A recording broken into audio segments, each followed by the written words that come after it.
வணக்கம். திருப்பரங்குன்றம் விவகாரத்துல உள்ளூர் மக்கள் கிட்ட அசிங்கப்பட்ட பாஜக, ராஜா மாதிரியான ஆட்களுக்கு இந்த போராட்டம் நடத்துறதுக்கு என்ன அருகதை இருக்கு, தகுதி இருக்கு? இதோட சேர்த்து இன்னைக்கு இதுவரைக்கும் என்ன நடந்திருக்குது, என்ன இனிமேலுக்கு புரிய விட்டா பாஜக டீம் என்னெல்லாம் பண்ணுவாங்க, எல்லாத்தையும் சேர்த்து இந்த தொகுப்புக்குள்ள பார்க்கலாம். திருப்பரங்குன்றம் சொன்ன உடனே நமக்கு ஞாபகத்துக்கு வரும், திருப்பரங்குன்றத்தில் நீ சிரித்தால் முருகா திருத்தணி மலை மீது எதிரொலிக்கும் அப்படிங்கிற அந்த பாட்டு ஞாபகத்துக்கு வந்துடும். திருப்பரங்குன்றம் அப்படின்ன உடனே இன்னொரு பக்கம் என்ன அப்படின்னா, தெய்வானையை மனம் புணர்ந்த இடம் அப்படின்னு ஒரு புராண செய்தி உண்டு. இப்போ இதையும் தாண்டி திருப்பரங்குன்றம் அப்படின்ன உடனே நமக்கு ஞாபகத்துக்கு இருக்கிறது இன்னொரு பக்கம் திருப்பரங்குன்றத்துக்கு காசி விஸ்வநாதர் கோயில். அதே மாதிரி இன்னொரு பக்கம் திருப்பரங்குன்றம் அப்படின்ன உடனே சமணர் படுக்கைகள் ஒரு பக்கம் நினைவுக்கு வரும். அதையோட சேர்த்து சிக்கந்தர் பாஷா, அந்த தர்கா, இதெல்லாம் சேர்த்து நினைவுக்கு வரும். ஆனால் பளிச்சுன்னு முருகன் கோயில் தான் ஞாபகத்துக்கு வரும் அப்படின்னு வச்சுக்கலாம். அது மலை அப்படின்ன உடனே அதுலேயும் திருப்பரங்குன்றது மட்டும் இல்லை, மதுரையை சுற்றி பல மலைகள் இருக்கு. இப்போ சமீபத்தில் கூட அரிட்டாபட்டி பிரச்சனை நடந்து இப்போ தான் ஓரளவு முடிவுக்கு வந்திருக்கு. ஆனமலை, சுற்றி இருக்கக்கூடிய அழகர் மலை, இப்படி பல மலைகள் எல்லாமே வரலாற்று முக்கியத்துவம் வாய்ந்தது. தொல்லியல் துறை கட்டுப்பாட்டில் இருக்கக்கூடியது. நாகமலை, புதுக்கோட்டை ரொம்ப முக்கியமான இடம். ஏன் அப்படின்னா அந்த பகுதியில் சமணர் படுக்கைகள் ரொம்ப அதிகம். என்னன்னு சொல்ல போனால் ஒரு மதங்கள் மட்டுமில்லை, பல மதங்களுக்கு சொந்தமான இடம் மதுரையை சுற்றி புராதன சின்னங்கள் இருக்கக்கூடிய இடம் மதுரை அப்படிங்கிற ஒரு முக்கியமான நகரம் மதுரை. இப்படிப்பட்ட மதுரையில் இப்போ சமீபத்தில் திருப்பரங்குன்றத்தில் பிரச்சனை. என்ன பிரச்சனை அப்படின்னா, திருப்பரங்குன்றத்தில் இது முருகன் கோயில் இருக்கிற இடம். இங்கே போயிட்டு சிக்கந்தர் மலையா மாற்ற முயற்சி பண்ணுறாங்க. யாரு? இஸ்லாமியர்கள் அப்படின்னு பாஜக, ஆர்எஸ்எஸ், அந்த பரிவாரங்கள், அது ஒரு பல பேர்ல இருப்பாங்க. இவங்க எல்லாம் சேர்ந்து ஒரு பிரச்சனை பண்ண, இது தொடர்பாக 144 தடை உத்தரவு போட்டிருந்தாங்க. ஆர்ப்பாட்டம் பண்ணக்கூடாது அப்படின்னு சொல்றாங்க. அதை தாண்டி ஆர்ப்பாட்டம் ஒரு பக்கம் நடந்திருக்கு அப்படின்னு வச்சுக்கோங்களேன். இதுக்குள்ள உள்ளூர் மக்கள் இவற்றை யாருக்கிட்ட பேட்டி கேட்டாலும், பேட்டி மட்டும் இல்லை, நான் பல நண்பர்கள்ட்ட தொலைபேசி மூலமா விசாரிச்சுட்டேன். அவங்க சொல்ற விஷயம்லாம் என்ன அப்படின்னா, மக்கள் ஒன்னா தாங்க இருக்கிறோம். இங்க இருக்கக்கூடிய மக்களுக்குள்ள எந்த பேதமும் கிடையாது. எல்லாருமே முருகன் கோயிலுக்கு வர்றவங்க காசி விஸ்வநாதர் கோயிலுக்கு போவாங்க. அதே மாதிரி அங்க தர்காவுக்கு போவாங்க. அதே மாதிரி தர்காவுக்கு போறவங்க இங்க வருவாங்க.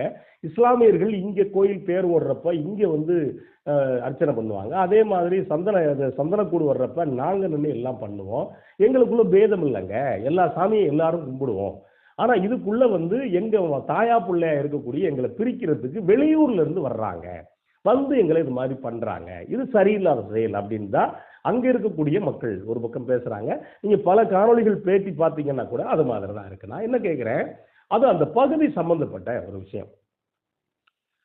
அதுக்கு பாஜகவுக்கு என்ன தேவை இருக்கு? அங்க போய் இவ்வளவு வேலை பார்க்கணும் அப்படின்னு என்ன தேவை அப்படின்னா, அவங்க பல வகையான அரசியல் பண்ணி பார்க்கறாங்க. அரசியல் முழுக்க என்ன அப்படின்னா, ஒரு கோயில், ஒரு சர்ச்சு, ஒரு கோயில், ஒரு மசூதி, இது இருந்தா போதும். அவங்களுக்கு ஒரு பசுமாடு, இது இருந்தா போதும், யாரையாவது வம்புழுத்தரலாம் அப்படிங்கிற ரொம்ப தெளிவான, வடநாட்டில் என்ன அரசியல் பண்றாங்களோ அதே அரசியலை தமிழ்நாட்டில் பண்ணலாம் அப்படின்னு ஏறத்தாழ 30-40 வருஷமா முயற்சி பண்றாங்க. பல இடங்கள்ல தோத்து திரும்புறாங்க. கஜினி முகமது கூட 17 முறை படையெடுத்து வென்றுட்டார். ஆனா இவங்களுக்கு 17 முறை இல்லை, கிட்டத்தட்ட 170 முறைக்கு மேல இங்க பல முயற்சிகள் பண்றாங்க. அவங்களுடைய முயற்சிகள் அப்படிங்கிறது பலிக்கல. அப்படிங்கிறப்ப கோபப்பட்டு இங்க இருக்கு ஆர்ப்பாட்டத்துக்கு வெளியூர்ல இருந்து பல பேரை கொண்டு இறக்கி வண்டியா இறக்கி ஒரு பக்கம் பிரச்சாரம் ஒரு பக்கம் பண்ணிக்கிட்டு இருக்காங்க.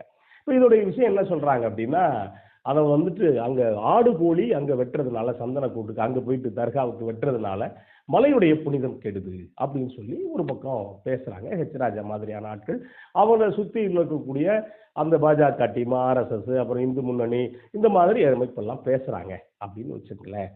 இப்ப நம்ம கேட்கிற இவங்ககிட்ட நம்ம கேட்கிற கேள்வி எல்லாம் என்ன அப்படின்னா, ஒரு கோயில் இருக்குங்க, முருகன் கோயில் ஒரு பக்கம் இருக்கு, விஸ்வநாதர் கோயில் ஒரு பக்கம் இருக்கு, அப்புறம் இன்னொரு பக்கம் நீங்க தர்கா இருக்கு.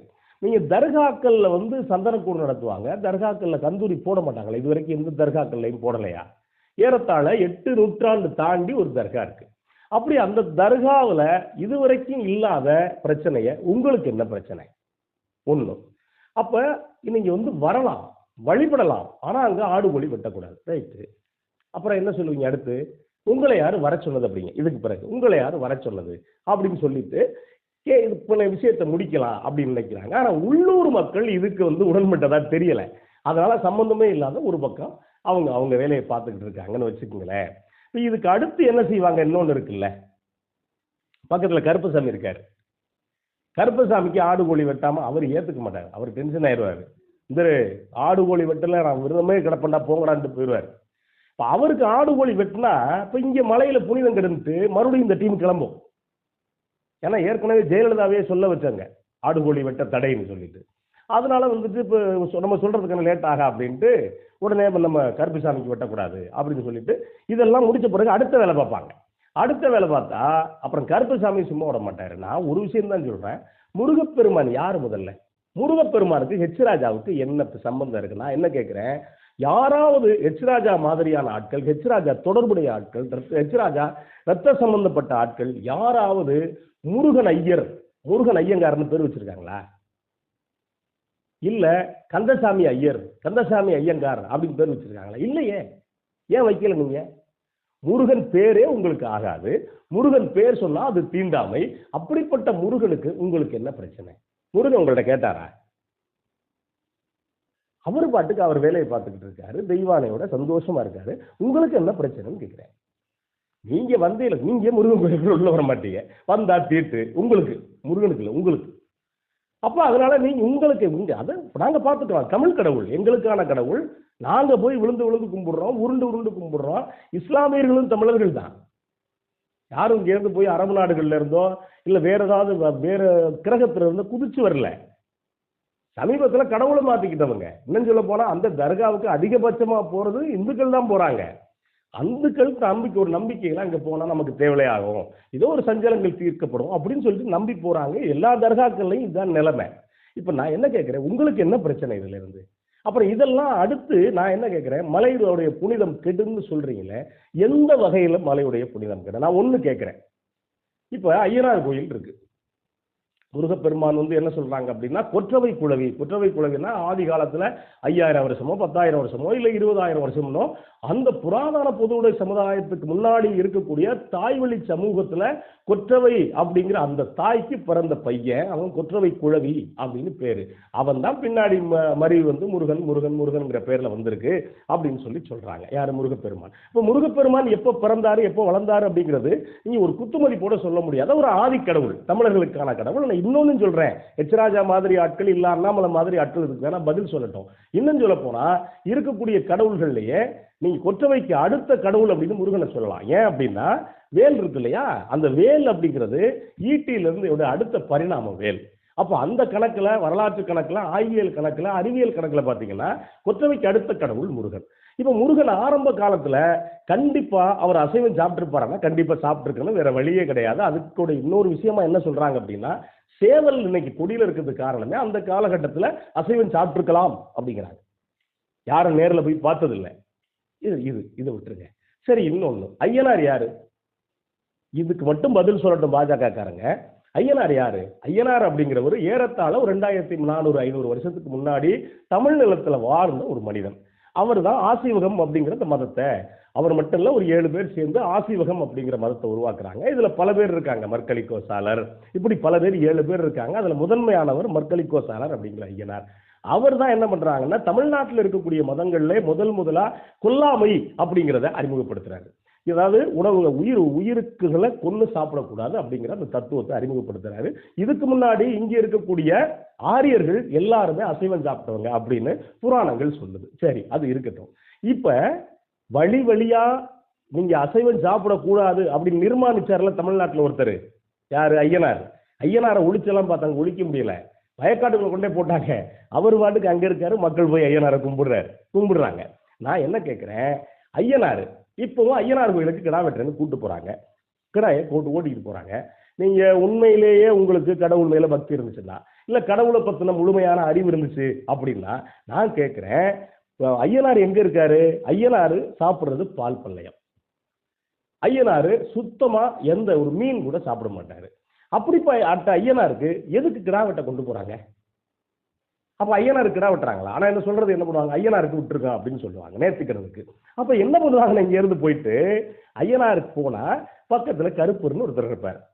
கருப்பர் ஐயனாரை தாங்கினவர், உதவியா இருந்தவர். அதை நீங்க நிறைய விஷயங்கள் இருக்கு, அது தொடர்பு போயிட்டே இருக்கலாம். அப்ப என்ன அப்படின்னா, இப்ப ஐயனாருக்கு ஐயனார் கிட்ட போன உடனே கிடா வெட்டுறப்ப ஐயனாருக்கு திரைய போட்டுருவாங்க.